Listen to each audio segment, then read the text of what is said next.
परिचय। भौतिकी के शिक्षक आज प्रयोगशाला में भौतिकी का एक प्रयोग करने जा रहे हैं। वे विद्यार्थियों के समक्ष प्रयोग आरंभ करते हैं। उन्होंने एक तख्ते को लिया जिसके केंद्र में एक सुराख है। उन्होंने एक विद्युत परिपथ बनाया और उस सुराख से होकर तार को प्रवेश कराया। उसके उपरांत उन्होंने तख्ते पर एक समान रूप के लौह चूर्ण का छिड़काव किया। इस व्यवस्था को सजाने के बाद उन्होंने विद्युत परिपथ की कुंजी को चालू किया। जब उन्होंने विद्युत कुंजी को चालू किया तो लौह चूर्ण के कणों में थोड़ी गति हुई और वे कण संकेंद्री वृत्त प्रतिमान में व्यवस्थित होने लगे। उन्होंने यह प्रयोग आपको विद्युत प्रवाह के चुंबकीय प्रभाव को दिखाने के लिए किया। आपने देखा कि विद्युत धारा द्वारा उत्पन्न चुंबकीय क्षेत्र के कारण लौह चूर्ण कण संकेंद्रीय वृत्त प्रतिमान में व्यवस्थित हो गया। विद्यार्थियों, आज हम गतिमान आवेश और चुंबकत्व के बारे में विस्तार से अध्ययन करेंगे।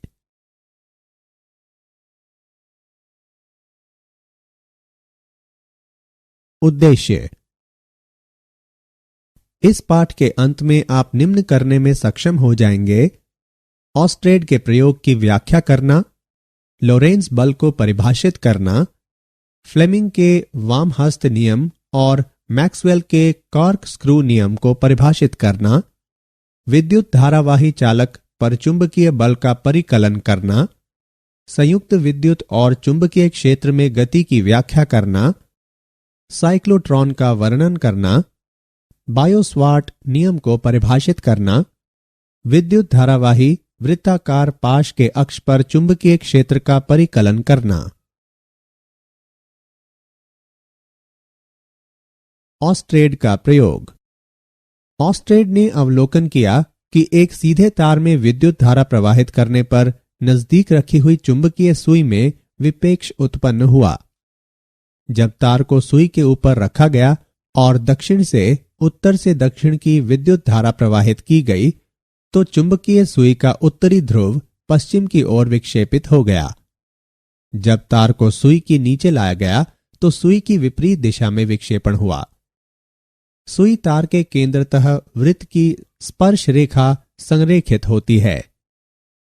विद्युत प्रवाह बढ़ने पर विक्षेपण अति प्रबल होता है या सुई को तार के निकट लाता है। तार के चारों ओर छिड़के गए लौह चूर्ण अपने आप को तार के संकेंद्री वृत्तों में व्यवस्थित कर लेते हैं।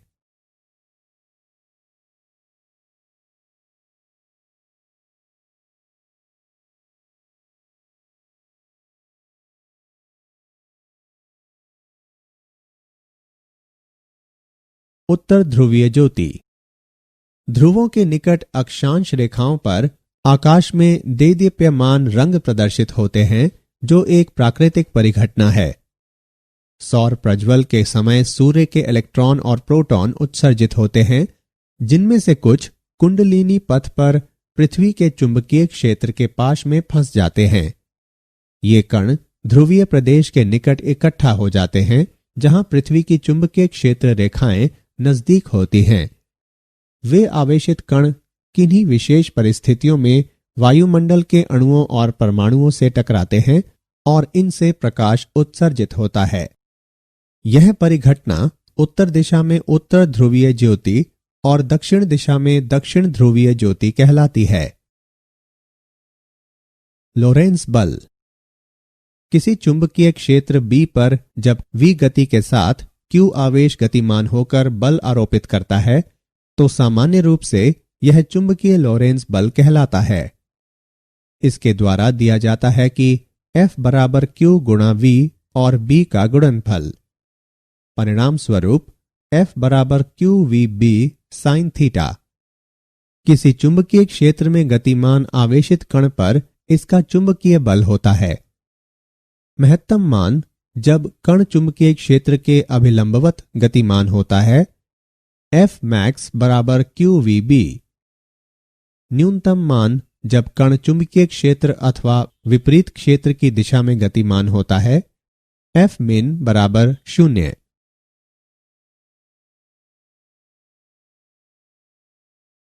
फ्लेमिंग का वामहस्त नियम।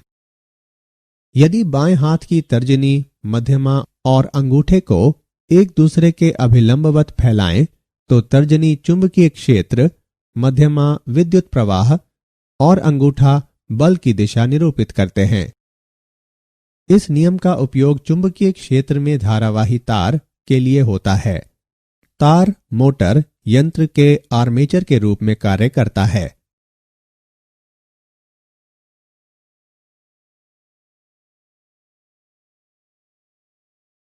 मैक्सवेल का कॉर्क स्क्रू नियम। कल्पना कीजिए, दक्षिण हस्त कॉर्क स्क्रू को विद्युत धारावाही चालक के साथ स्थापित किया जाता है। यदि स्क्रू को इस प्रकार घूर्णन कराया जाता है कि यह विद्युत धारा की प्रवाह की दिशा में गतिमान हो, तो अंगुष्ठ के घूर्णन की दिशा चुंबकीय रेखाओं के बल की दिशा को इंगित करती है। विद्युत धारावाही संचालक पर चुंबकीय बल। जब किसी चालक को चुंबकीय क्षेत्र में स्थापित किया जाता है तो चालक में संगठित धारा का वहन करने वाला गतिमान आवेश चुंबकीय बल की अनुभूति कराता है। हम एक चालक के अनुभाग पर विचार करते हैं जिसका एक समान अनुप्रस्थ काट क्षेत्र A एक समान चुंबकीय क्षेत्र B में आई विद्युत धारा तत्व का वहन करता है। हम विचार करते हैं कि चालक का विद्युत धारा तत्व IDL है। चालक के तत्व DL में मुक्त इलेक्ट्रॉन की संख्या NaDL है, जहां N संचालक में मुक्त इलेक्ट्रॉन के घनत्व की संख्या है। विद्युत धारा तत्व IDL द्वारा स्थापित चुंबकीय बल को -ENaDL गुणा V और B के गुणनफल द्वारा दर्शाया जाता है, जो I गुणा DL और B के गुणनफल के बराबर है, जहां I चालक में विद्युत प्रवाह है। चालक पर परिणामी बल F चालक के संघटन में सभी तत्वों के योगदान का सदिश योग है। अब हम परिणाम के रूप में पाते हैं F बराबर I गुणा L और B का गुणनफल। सरल चालक पर चुंबकीय बल का परिणाम दिया गया है F बराबर BIL sin थीटा। उदाहरण। अब हम एक उदाहरण द्वारा विद्युत चालक पर चुंबकीय बल को समझते हैं। 0.1 मीटर लंबाई का एक क्षैतिज तार 6 एम्पीयर विद्युत धारा का वहन करता है। इस तार के भार पर चुंबकीय क्षेत्र के परिणाम और दिशा का अवलंब क्या हो सकता है, जहां द्रव्यमान 3 गुणा 10 बढ़कर घातांक -3 किलोग्राम हो जाता है। चलें इसका हल देखते हैं। यहां दिए हुए मान हैं L बराबर 0.1 मीटर, I बराबर 6 एम्पियर, M बराबर 3 गुणा 10 से बढ़कर घातांक -3 किलोग्राम। विद्युत धारावाही तार पर चुंबकीय क्षेत्र के कारण उत्पन्न बल जब चुंबकीय क्षेत्र सामान्य से सरल चालक तक BIL के समान है। तार का द्रव्यमान mg में दिया हुआ है। इन दोनों समीकरणों की तुलना करने पर हम पाते हैं BIL बराबर mg। इसे इस प्रकार से लिखा जा सकता है B बराबर mg बटे IL। मान रखने और गणना करने पर हम पाते हैं B बराबर 0.49 टेस्ला। यहां तार के भार पर 0.49 टेस्ला के चुंबकीय क्षेत्र का सहयोग रह सकता है। चुंबकीय क्षेत्र में कुंडलिनी गति। हम विचार करते हैं कि B के लंबवत वेग V के साथ एक समान चुंबकीय क्षेत्र B में आवेश Q विचरण करता है। चुंबकीय बल सदैव V पर लंबवत कार्य करता है। आवेश का वेग सिर्फ दिशा में परिवर्तन लाता है। वेग V चुंबकीय क्षेत्र के अंदर नियत रहता है। अचर परिणाम और स्थिर दिशा वाला बल हमेशा V से समकोण पर आरोपित होता है और यह आवेशित कुंडलिनी गति को बढ़ाता है। अभिकेंद्र बल की आवश्यकता वृत्तीय पथ पर चुंबकीय बल द्वारा उत्पन्न आवेश का वर्णन करने के लिए होता है। वृत्तीय कक्षा की त्रिज्या जानने के लिए mv को qb से विभाजित करना होता है।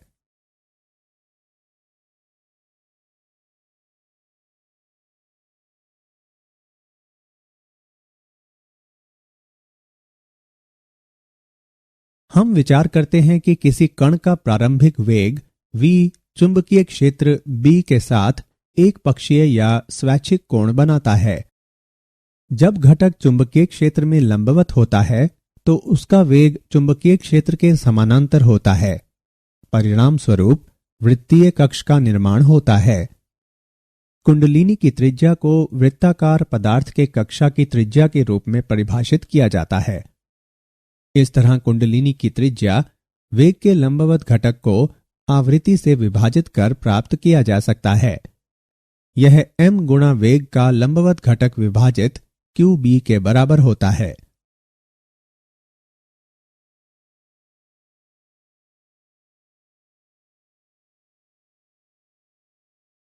संयुक्त रूप से विद्युत तथा चुंबकीय क्षेत्रों में गति। वेग वर्णनकर्ता।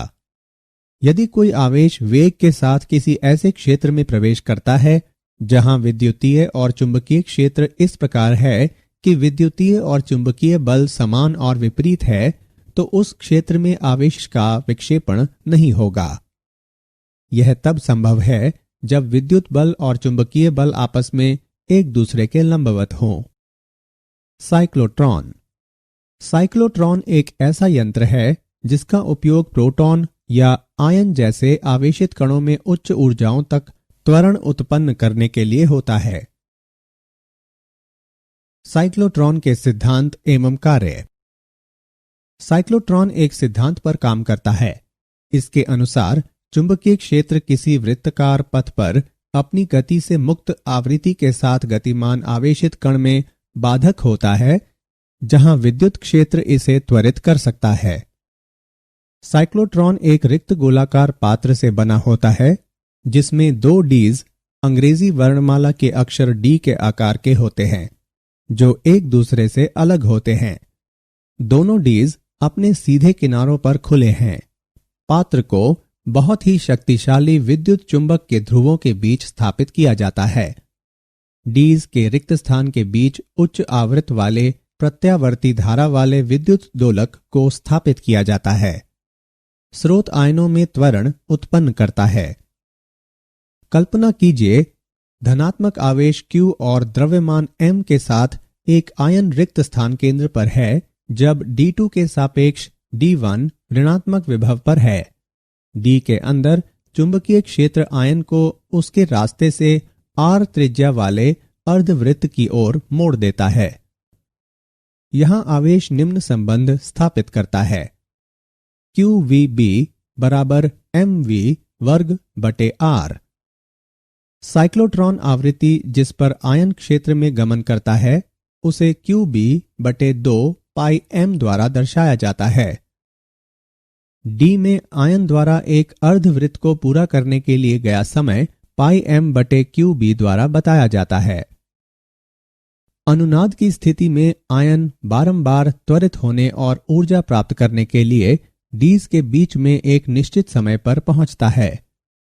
अनुनाद की स्थिति में यह ऊर्जा कक्षा के आकार को बढ़ाने को छोड़कर कुछ नहीं करता है। आयन रिक्त स्थान से गुजरते समय हर बार ऊर्जा प्राप्त करने के लिए एक स्प्रिल पथ बनाता है, लेकिन प्रत्यावर्ती धारा विभिन्न चरणों में रन जाता है। डी की त्रिज्या में आयन वांछनीय ऊर्जा प्राप्त करता है। यह ऋणात्मक आवेशित प्लेट और यंत्र की पत्ती द्वारा विक्षेपित हो जाता है। आयन द्वारा प्राप्त महत्तम ऊर्जा को B वर्ग, R वर्ग और Q वर्ग के गुणनफल को 2m से विभाजित कर दर्शाया जाता है। संयोजन की श्रेणी में V बराबर V1 plus V2 plus V3, जहां समानांतर संयोजन में Q बराबर Q1 plus Q2 plus Q3, संयोजन की श्रेणी में CS का व्युत्क्रम बराबर 1 बटे C1 प्लस 1 बटे C2 प्लस 1 बटे C3, जहां समानांतर संयोजन में CP बराबर C1 plus C2 plus C3। संयोजन की श्रेणी में धारिता को कम करने के लिए संधारित्र श्रेणी में जुड़े होते हैं, जहां समानांतर संयोजन में संधारित्र धारिता बढ़ाने के लिए समानांतर क्रम में जुड़े होते हैं।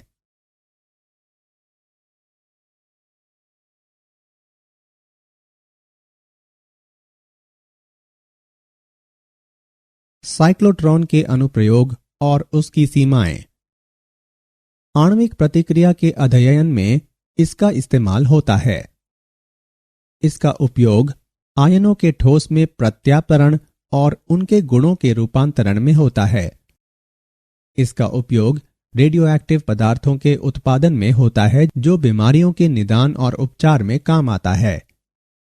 उच्च वेग में सापेक्ष द्रव्यमान घटने से साइक्लोट्रॉन की आवृत्ति कम हो जाती है। इसकी वजह से विद्युत दोलक के साथ ये कण अनुनाद से बाहर चले जाते हैं। न्यूट्रॉन की तरह यह विद्युतीय उदासीन कणों के त्वरण में उपयोग में नहीं आता है। बायो-सवार्ट नियम। यह किसी बिंदु पर चुंबकीय क्षेत्र का गणितीय विवरण है जो विद्युत धारा तत्व के माध्यम से विद्युत धारावाही से दृष्टिगोचर होता है।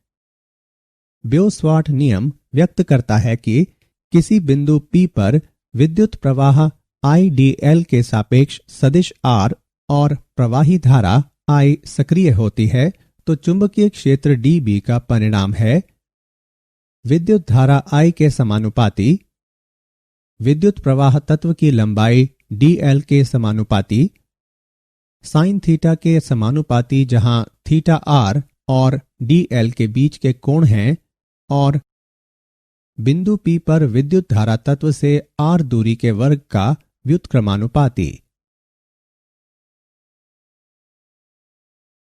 बायो-सवार्ट नियम का गणितीय स्वरूप। गणितीय स्वरूप में dB बराबर k गुणा I और dl व r कैप का वेक्टर गुणनफल क्रॉस प्रोडक्ट r की घात 2 से विभाजित, जहां k समानुपाती नियतांक है और इसका मान μ0/4 पाई द्वारा दर्शाया जाता है। अब सदिश रूप में बायो-सवार्ट नियम। dB बराबर μ0/4 पाई गुणा I और dl व r कैप का वेक्टर गुणनफल क्रॉस प्रोडक्ट r की घात 2 से विभाजित, और परिणाम रूप dB बराबर μ0/4 पाई गुणा I dl साइन थीटा बटे r की घात 2। विद्युत धारावाही वृत्ताकार पाश के अक्ष पर चुंबकीय क्षेत्र। विचार किया जाए कि r त्रिज्या वाले वृत्ताकार पथ I विद्युत धारा प्रवाहित कर रहा है। हमें विद्युत धारा पाश से प्रभावित बिंदु P पर चुंबकीय क्षेत्र की गणना करनी है। बिंदु P विद्युत धारा पाश के अक्ष पर स्थित है। हम विचार करते हैं कि एक अति सूक्ष्म तत्व AB की लंबाई dl है। बायो-सवार्ट नियम के अनुसार P पर कोई चुंबकीय क्षेत्र है तो इसे इस प्रकार दिखाते हैं μ0/4 पाई गुणा I dl साइन थीटा और a वर्ग द्वारा विभाजित। यहाँ थीटा बराबर 90 डिग्री और साइन 90 बराबर 1। अतः P पर चुंबकीय क्षेत्र μ0/4 पाई गुणा I dl और a वर्ग द्वारा विभाजन के रूप में दर्शाया जाता है। विभिन्न तत्वों के कारण P पर चुंबकीय क्षेत्र विभिन्न दिशाओं में होगा। Cp के समानांतर सभी घटकों को जोड़ा जाता है जबकि Cp के लंबवत सभी घटकों को हटाया जाता है। अब विद्युत धारा पाश के कारण P पर कुल चुंबकीय क्षेत्र को dB साइन बीटा के कुल संकलन से दिखाया जाता है। इस समीकरण में मान को रखने पर हम P पर कुल चुंबकीय क्षेत्र μ0I/4 पाई वर्ग गुणा साइन बीटा और 2 पाई r के बराबर पाते हैं। लेकिन साइन बीटा बराबर r/a, अतः P पर कुल चुंबकीय क्षेत्र μ0IR वर्ग बटे 2a घन के बराबर है। इस समीकरण को हम इस प्रकार से भी लिख सकते हैं μ0IR की घात 2 बटे 2 गुणा r वर्ग प्लस x वर्ग की घात 3/2। यह चुंबकीय क्षेत्र वृत्ताकार कुंडली के अक्ष पर कार्य करता है।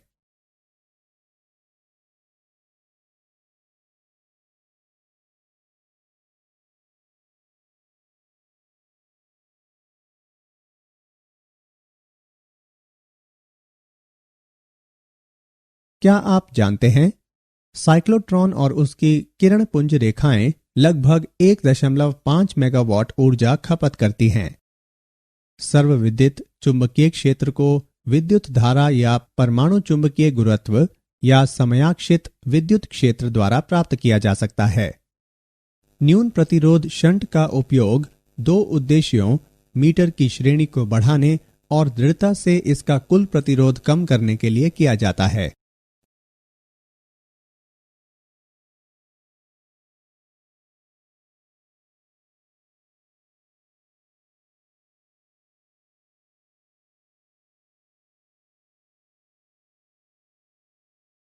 सारांश। आइए हमने जो कुछ सीखा है उसे संक्षेप में दोहराएं। ऑस्ट्रेड ने अवलोकन किया कि एक सीधे तार में वाहक विद्युत धारा चुंबकीय सुई के निकट विक्षेपित हो जाता है। किसी चुंबकीय क्षेत्र में गतिमान आवेशित कण पर चुंबकीय बल का मान महत्तम होता है जब कण चुंबकीय क्षेत्र के लंबवत गुजरता है।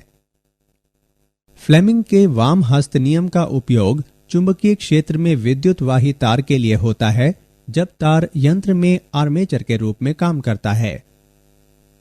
मैक्सवेल का कॉर्क स्क्रू नियम बताता है यदि स्क्रू इस प्रकार घूर्णन करे कि यह विद्युत धारा के प्रवाह की दिशा में गतिमान हो तो अंगूठे के घूर्णन की दिशा चुंबकीय रेखाओं पर आरोपित बल की दिशा में इंगित करती है।